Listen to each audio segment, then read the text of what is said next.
Hey, what's up? It's Jared with Ditch Auto, and today we're going to talk about the 18-135 Canon EF-S lens. Now, in a previous video, I talked about the 80D and just how much I'm really loving this camera. I did rent this camera and lens package for an event this past weekend, and I spent some time with the camera and really am enjoying it, and it makes me miss my Canon days as a Canon shooter. So if you're interested in my thoughts on the 80D, and I talk about some of the features and just show you some of the footage and some of the photos that I was able to capture with it, make sure to check out that video. Links are in the description below. So this camera is just great, and this lens is great. As a kit lens, a lot of times people say, oh, the kit lens, it's the first thing you have to get rid of.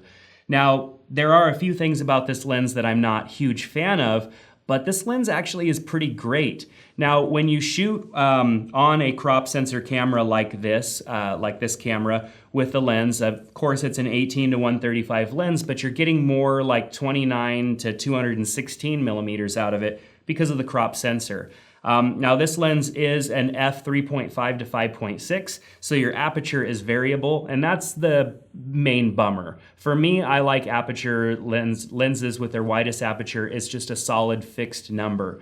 And basically what that means is that if you're shooting at a wide aperture like 3.5 and you start to zoom in, your exposure is going to change because it's changing the aperture. It's changing the aperture from 3.5 to 5.6. So unless you make some changes on your exposure, as you zoom in, your image is going to become darker.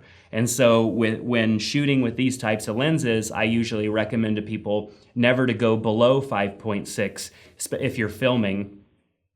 Because then if you zoom wide and then zoom back, your exposure isn't going to change.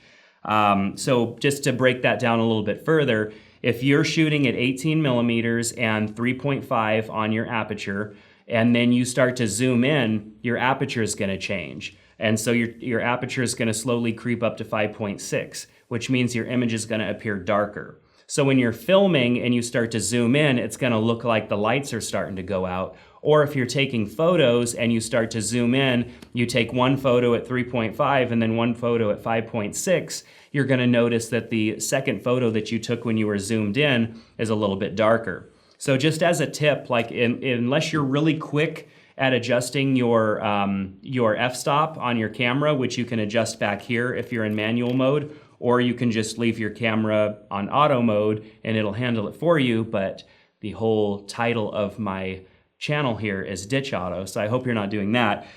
Anyhow, so the variable aperture is the slight bummer, but you see that a lot in lenses that are lower priced. They don't have a fixed aperture, so you kind of have to adapt and just become a better, more aware photographer when you're shooting there because of that variable aperture. So this is the Canon EF-S 18-135. It has the image stabilization, so you have that switch right here. I did notice that image stabilization with this particular lens was pretty good. There did seem to be, like with heavy movement, there did seem to be a little bit of noticeable stabilization happening. So it wasn't undetected stabilization like you get with some of the more expensive lenses, but it still was really good considering the price of this lens and the fact that it is a kit lens. And then this lens also has the contact points on the bottom for that electronic kind of follow focus and zoom device that you can mount to the bottom of the camera and then use it basically powers your lens and makes it electronic zoom and focus, which is a pretty cool feature. It does look like kind of a clunky setup, and I don't necessarily know if I would want all of that stuff on my camera, but it adds cool functionality. So if you shoot video a lot and you're using this for shooting video, I would recommend going with a lens like this and that mount on the bottom that electronically allows you to smooth zoom and focus. That is a cool feature to me. So this lens also has a lens lock, which is great because the lens does extend out. And so when you can lock your lens, that's pretty nice to be able to do that. Autofocus, manual focus switch is great for quickly getting in and out of your focus modes.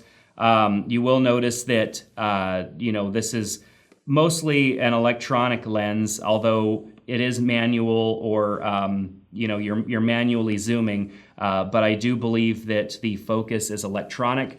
Didn't seem to be really much lag there at all when I was manually focusing, which is great. Some of the cheaper lenses, you'll notice a little bit of a lag when you do focusing because of the electronic system that's inside of the lens. But I was just really pleased by this lens, and I normally don't do videos on kit lenses or lower end lenses, but this lens is it really impressed me this weekend as a combination with this 80D. The follow focus, face detection follow focus on the camera worked really well with this lens. I recommend that you take a look at the other video where I talk about the 80D because it was just really cool, the way that it all worked, the way that it kept things in focus. Everything as this package right here just worked really well.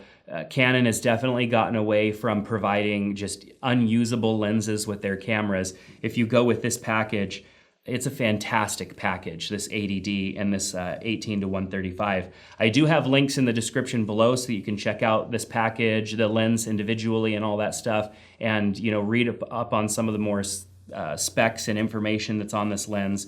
But I've just really been pleased by it. It's not too terribly big of a lens considering it does go out to 135 millimeters.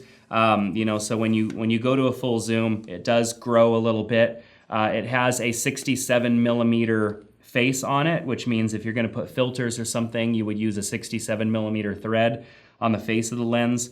So yeah, there isn't really a whole lot else to say about this lens. I was just impressed with it. So the Canon EF-S 18-135 IS-USM, all the acronyms are in this lens, and I think it's a great lens, a great package on this Canon 80D.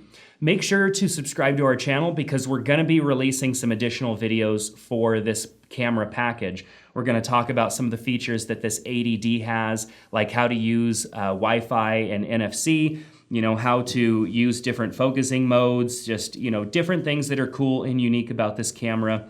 We're going to be talking about it. So make sure to subscribe to our channel so you don't miss out on those videos. So that's going to do it for this lens review kind of discussion on the 18-135 kit lens from the Canon line of cameras here.